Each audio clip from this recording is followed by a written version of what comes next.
Semana passada eu estava falando sobre o Novo Testamento, só que tem um porém. Deus tomou conta do culto. E isso acabou alterando até a pregação. Alterou. E eu acredito que foi uma grande bênção. Deus acabou falando. E que a gente viva de acordo com aquilo que é andar no Espírito. A palavra de Deus diz: andai no Espírito e não satisfazeis a concupiscência da carne. Se a gente anda no Espírito, a gente vai acabar tendo revelação. Eu me lembro que eu cheguei e falei para a pessoa que eu disse que eu sonhei no Brasil, eu falei para ela: olha, aconteceu isso e isso na tua vida, está acontecendo assim, assim, assado para você. Às vezes a gente precisa um pouco dessa ousadia. Eu me lembro que uma vez eu não tive essa ousadia. Um dia Deus me falou em sonho que fulano de tal estava traficando. E eu timidamente era para levar uma palavra de oferta para ele. Só que a pessoa, eu não sabia nada da vida da pessoa. E no final, depois eu descobri que a pessoa ela traficava drogas. Eu descobri. Mas às vezes por uma falta de atitude minha, uma falta, assim, uma timidez na época, eu poderia ter chegado e ter sido instrumento de salvação para aquela vida. Para a honra e glória do Senhor Jesus Cristo. Como falar para a pessoa: fulano, para com esse caminho que você está fazendo é um caminho errado, é um caminho torto, é um caminho que vai te gerar uma prisão, é um caminho que vai te gerar morte. Então a gente tem que estar sensível para o Espírito Santo de Deus, para ser usado na hora que tem que ser usado. Vocês pensam que não? Eu gosto quando essas coisas acontecem no culto. Sabe por quê, gente? Porque não é eu que está mais, não sou eu que está no controle. Então eu oro e profetizo para que a gente tenha um salão. Eu oro e profetizo para que a gente tenha membros. Eu oro e profetizo em nome de Jesus para que a gente consiga manter um salão. Para a gente não ter mais problema com o horário. Se a gente quiser dar liberdade e acabar o culto 5 da manhã, né? 5 da manhã a gente acaba. 5 da manhã. Vai todo mundo comigo tomar café. Vamos lá tomar um café no convívio. Brincadeiras sérias à parte, brincadeira com fundo de verdade à parte.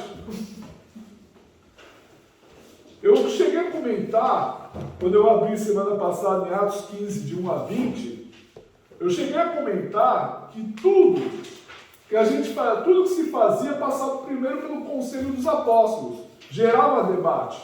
Esse negócio que vocês veem de debate no YouTube, em rádio, em televisão, não é de hoje. A igreja de Cristo já debatia. E a gente está falando de Novo Testamento. O que veio primeiro? A igreja ou a Bíblia? O Novo Testamento?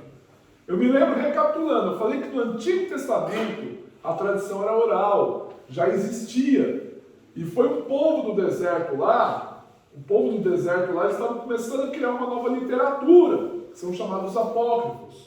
Livros que não são considerados canônicos. Estou falando grego aqui. Grego não, canônico é grego. Chega a ser grego, sim. Mas canônico é o quê? É aquilo que é regra de fé, aquilo que é regra. Canon vem de vara, régua, é aquilo que é a regra de fé. Então o que o pessoal de Jerusalém fez? Ele fechou. Aí teve a formação do Novo Testamento, que é isso que a gente está falando, para a gente poder encerrar isso e já ir direto para Gênesis 1. A formação do Novo Testamento se deu muito antes da igreja. Você vai ver ateuzinho de internet falando que é Concílio de Trento, você vai ver ateuzinho de internet falando que foi Constantino, mas não. Já existiam as cartas. As cartas apostólicas já rodavam nas igrejas. Não era uma coisa como a gente vê hoje, formado num livro, era tudo rolo e carta, gente. Tudo rolo e carta. Não é aquela coisa que a pessoa pegava um monte de rolo, andava debaixo do braço e ia para a reunião. Não era. Como a gente não pode deixar de abrir a palavra de Deus, abre lá em 2 Pedro 3, 15 e 16.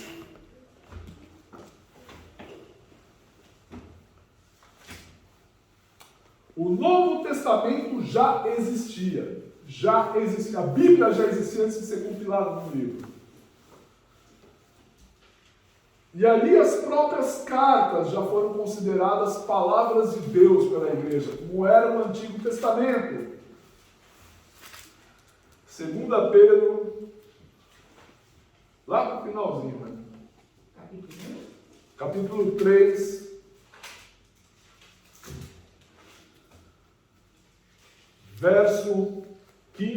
e 16.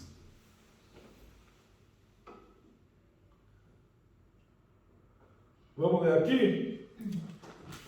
E tende por salvação a longanimidade de nosso Senhor, como igualmente o nosso amado irmão Paulo vos escreveu, o apóstolo, segundo a sabedoria que lhe foi dada, a falar acerca desses assuntos, como de fato costuma fazer em todas as suas epístolas, nas quais há certas coisas difíceis de entender, que os ignorantes e instáveis deturpam, como também deturpa as demais escrituras para a própria destruição deles. Vamos orar.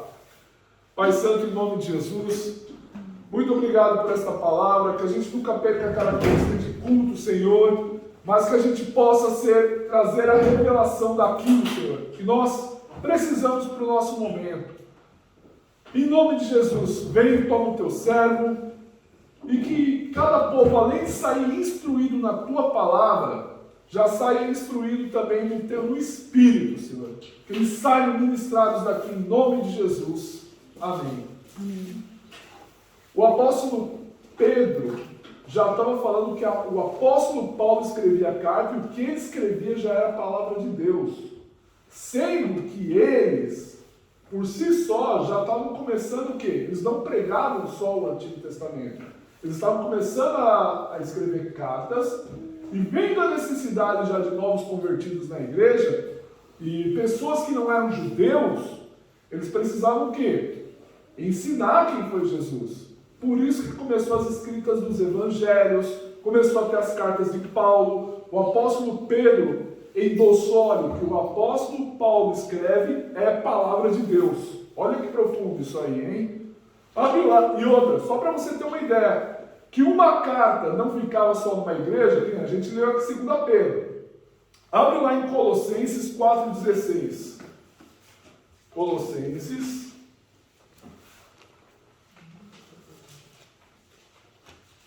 Ele está aprendendo a formação do Novo Testamento.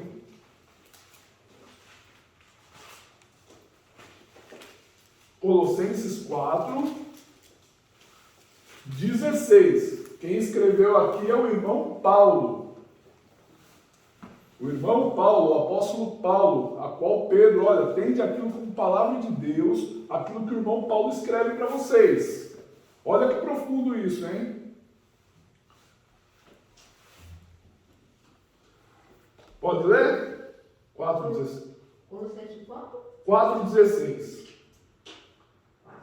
Achou, né? Vou ler o verso 16 então. Olha a instrução do apóstolo Paulo para os Colossenses. E uma vez lida essa epístola perante vós, providenciai, porque seja também lida na igreja da onde? Dos Laodicenses. E a dos de Laodiceia, ledes igualmente perante vós. Ou seja, essa mesma carta que era escrita aos Colossenses, ele mesmo falou, vai lá e manda também para o pessoal da Laodiceia. Então as cartas começaram a circular entre as igrejas, o pessoal copiava, os cristãos começaram a colher as cartas apostólicas como a palavra de Deus. Além de a gente já ver o Antigo Testamento, tinha as cartas dos apóstolos. E tendo também vendo a necessidade daquele povo se converter, aquele povo estava começando a se converter, e os apóstolos iam morrer, começaram a morrer. Eles começaram a escrever os evangelhos. Ou seja, não foi Constantino, não foi nenhum concílio de igreja católica que fez o Novo Testamento. O Novo Testamento ele já foi se formando entre os primeiros crentes. Já foi se formando entre o apóstolo Paulo. Já foi se formando pelo apóstolo Pedro. Já foi se formando por Tiago. Já foi se formando por Lucas, que entrevistou testemunhas oculares para ele colocar não só o livro de Lucas, né, o evangelho dele, mas também, pode ver que é o evangelho mais detalhado, mas também o livro de Atos dos Apóstolos. Você sabe uma coisa curiosa? Vou abrir uma curiosidade. Jesus ele foi crucificado, né? Se eu não me engano, acho que foi no João que está falando isso aí, mas se não for, está nos evangelhos, viu? Estava escrito em grego, latim e hebraico em cima da placa de Jesus. Este é Jesus Cristo Nazareno, rei dos judeus. Mas sabe uma curiosidade? Por que estava escrito em latim? Isso é espiritual, hein? Por que estava escrito em grego e por que estava escrito em hebraico? A resposta estava dando ao poder político, Roma, latim. A resposta que estava dando à filosofia, grego, que os gregos eram filósofos. A resposta que estava dando aos hebreus, a religião, é que só há um único rei, Jesus Cristo. Esse é Jesus Cristo, o rei dos judeus. Esse é Jesus Cristo, o rei. Deus já estava dando uma resposta profética à filosofia, à política e à religião. Aos três maiores poderes da época, já estava sendo declarado ali que Jesus era rei na cruz. Isso foi registrado nas Escrituras. Para você ver, houve a formação, estava se formando o nosso cânon. Estava se formando. Repita comigo, eu creio que a Bíblia é a palavra de Deus. É a palavra de Deus. E o que está escrito, está dito. O que está escrito, está profetizado. Eu uso a palavra de Deus. Para a minha vida. Para a vida do meu próximo. Em nome de Jesus. Aleluia. A gente vê que isso é palavra de Deus. Como que a gente sabe que é palavra de Deus? Quando a gente bota em prática e começa a profetizar. A gente começa a viver esse livro. Sabe, não existe coisa boa que você está orando com a palavra ali aberta. Chega, não sabe orar? Pega um salmo, começa já, olha, fazer aqui uma oração no salmo aqui. Sabe que é muito maravilhoso? Ó, querido Tiago, você pode orar assim: ó Senhor, Senhor meu, quão magnífico em toda a terra é o teu nome, pois expuseste no céu a tua majestade, da minha boca suscitasse força. Leio na primeira pessoa, hein? Aqui está voltado para mim, mas lê para você ver. Esse aí é o Salmo 8. Eu estou dando um exemplo. Mas você pode pegar qualquer salmo e orar, manifestar. Quando você começa a manifestar a palavra de Deus na tua vida, as coisas acontecem, irmãos. Eu nunca vou me esquecer, eu não paro de contar. E eu tenho testemunho ocular. Quando eu passava na frente de um centro de malignidade, eu apontava o dedo ali e falava: esse local vai cair por terra. Se quiser, eu ligo até para os caras que agora falam assim: não, é verdade, aconteceu mesmo. Esse negócio caiu por terra. Por quê? Porque eu liberava uma palavra para aquele lugar todo dia. Eu sei de gente que está tendo testemunho de estar liberando palavra e as coisas estão acontecendo.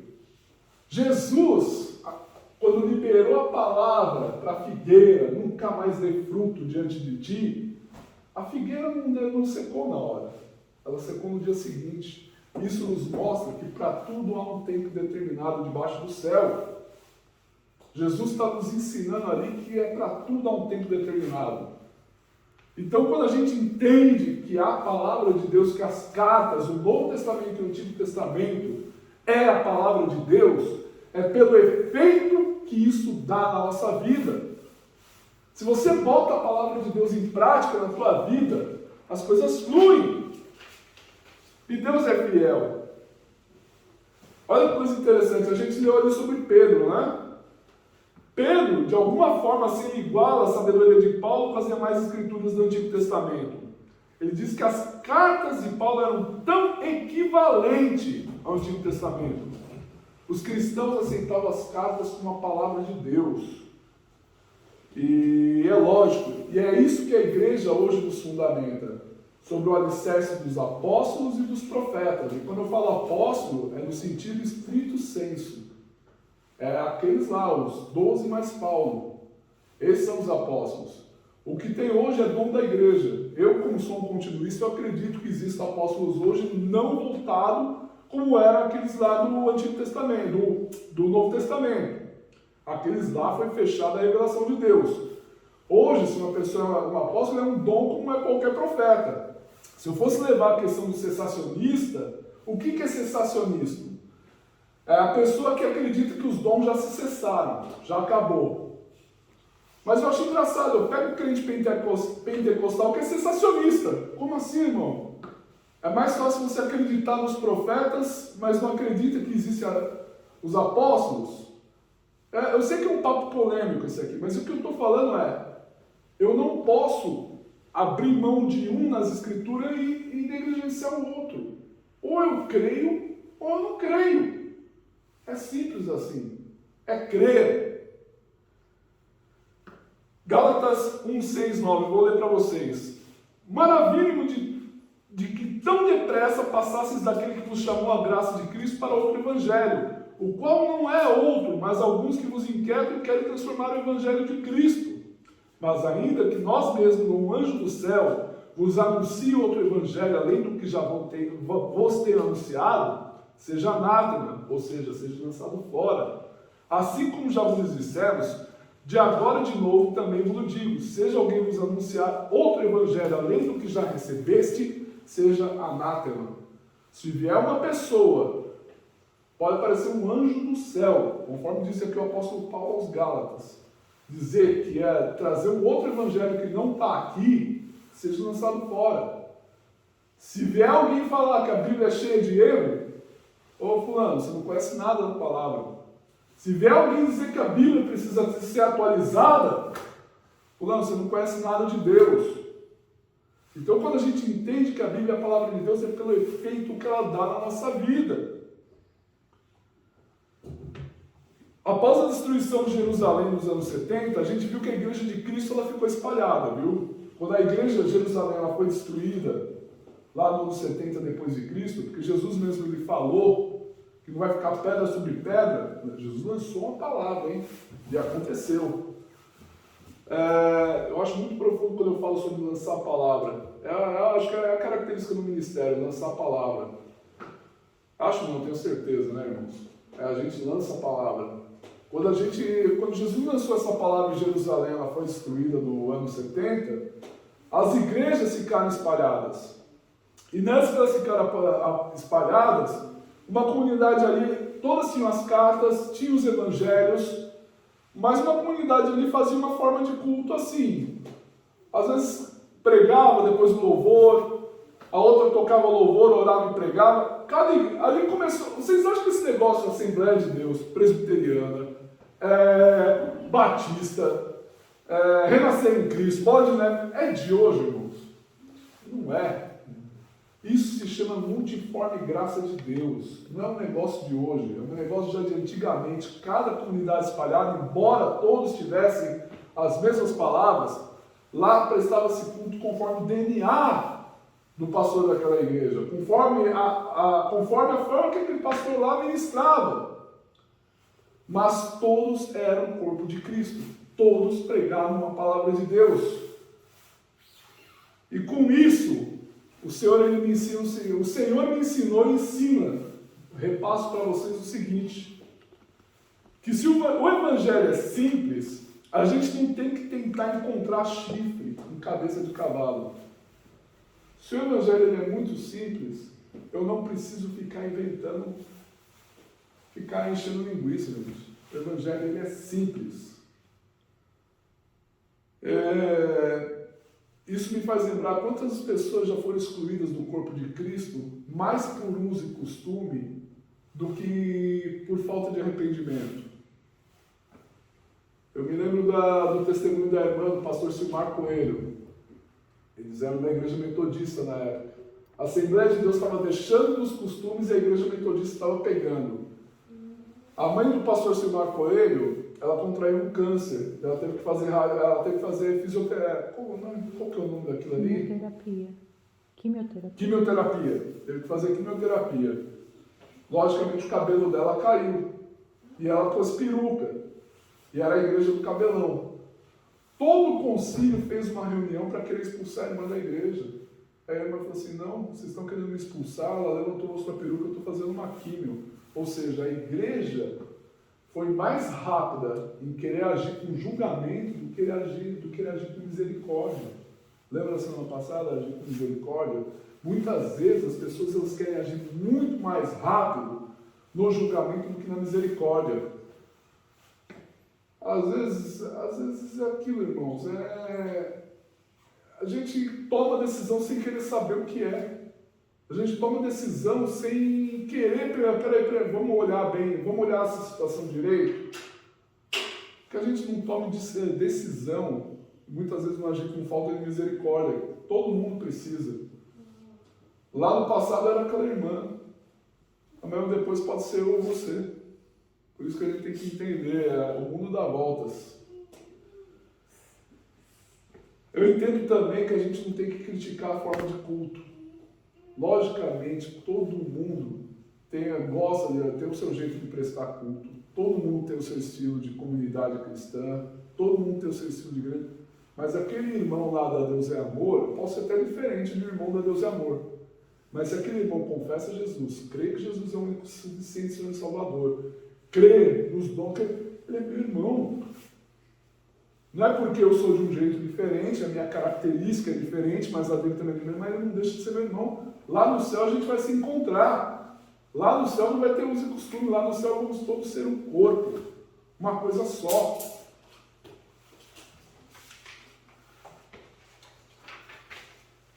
E outra coisa que eu aprendo é o básico da fé. O básico da fé foi aquilo que os apóstolos falaram na reunião. Diz para os gentios não comer comida consagrada a ídolo, não entrar em fornicação, se abster do sangue, se abster aquela coisa, o básico da fé. Ou seja, seguir a Jesus é uma forma muito simples na vida. A gente que gosta de complicar. Quando a gente começa a entender a doutrina da igreja, quem entender a doutrina da igreja cristã, lê as cartas. Lê as cartas, lê João, como que João olhava Jesus, lê os evangelhos de Mateus, Lucas, Marcos, lê o Novo Testamento. O Novo Testamento você lê assim, e é muito simplificado para você entender. Lê que você vai entender numa beleza que só. Por isso que eu falo, quando a gente começa a ler a palavra de Deus e entender a palavra de Deus, a gente começa a entender o Cristo falando com a gente. Quer saber como essa palavra é a palavra de Deus, o Novo Testamento? Lê, que Deus vai falar com você. Alguém aqui tem um testemunho de dizer, eu li a Bíblia, mas Deus não falou comigo? Deus lê, Deus fala. Sabe por quê? Quando a gente começa a ler a Bíblia, Deus está lendo a gente. É profundo isso aí, não é? A Bíblia é como a gente colocar um espelho da alma, é um espelho que a gente coloca na frente da gente e a gente começa a se enxergar ali, para a honra e glória do Senhor Jesus Cristo, né? Repita comigo, eu creio na palavra de Deus. Na palavra de Deus. Eu amo Jesus. Eu amo Jesus. Eu sei que a palavra de Deus. Eu sei que a palavra de Deus é o próprio Deus é o próprio se revelando para mim. Se revelando para mim. Toda vez que eu leio a Bíblia, Toda vez que eu leio a Bíblia, Jesus está do meu lado. Jesus está do meu lado. Aleluia, Amém. glória a Deus. E Jesus está do seu lado. Amém. Toda vez que você lê a Bíblia. Toda vez que você lê o Antigo Testamento. Toda vez que você lê o Novo Testamento. Jesus está do seu lado. Jesus ele está ali te aconselhando. Jesus está ali te ministrando o coração. Jesus está ali trabalhando no seu coração. Amém? Amém. Glória a Deus. Meus irmãos, a gente vai ceiar agora a ceia do Senhor. Tem um momento de fechar teus olhos, curvar sua cabeça, fazer uma análise, porque a palavra de Deus diz que o homem deve se examinar a si mesmo. O que diz a Bíblia em 1 Coríntios 11? Examine-se o homem a si mesmo e depois que ele toma do fruto e coma do pão. Tem um momento de perdão de pecados, de meditação, se examinar. Lá em 1 Coríntios 11, vou ler aqui, 11, tem um momento de hoje, fala o seguinte: examine-se, pois, o homem a si mesmo, e assim coma do pão e beba do cálice. Quando examinar a si mesmo, não é para você falar, olha que você vê como é que é a religiosidade, né? Não é para você falar, eu estou me examinando, eu não quero a ceia. Deus não passa pano, gente.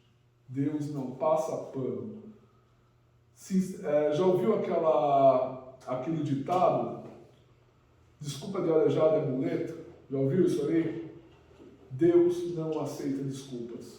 Deus aceita pedido de perdão. É isso que Deus aceita.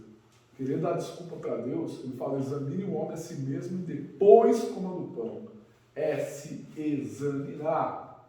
Não é assim, eu me examinei, mas não vou querer não. Se Deus falasse que nem eu ia falar, ô safado, vai se converter quando? Safado, vai mudar uma atitude para quando? Quando você vai abandonar teu pecado? Cara de pau. Eu vou até melhorar, não vou falar safado que é pesado, vou falar cara de pau. Cara de pau. Quando que você vai tomar uma mudança? Precisa passar peroba na cara. Examine-se o homem, pois, a si mesmo, e depois coma do pão. Não é para examinar, tem pecado, não quer não. Examine e muda. Seja, uma coisa que eu estava meditando na Bíblia, com Deus não tem conversa. Não adianta a gente querer a historinha por cima do muro mesmo. Não adianta você querer ficar ter uma vida em cima do muro. Não adianta. Ou a gente muda a nossa atitude, ou você não está... O Senhor me entregou a palavra no coração. Talvez seja para quem está assistindo. Quando, Senhor, que nós fizemos isso, nós pregamos a Tua palavra, nós agimos no Teu nome, nós fizemos tudo aquilo que o Senhor falou, que Jesus falou para eles, apartai-vos de mim porque eu não conheço. Vocês não me foram visitar quando eu estava doente, vocês não cuidaram de mim, vocês não fizeram isso, aquilo por mim. Em outras palavras, a Bíblia diz para examinar. Quando a gente examina nós mesmos, aí a gente come no pão. Então, tem um momento de perdão de pecados, enquanto eu louvo ao Senhor.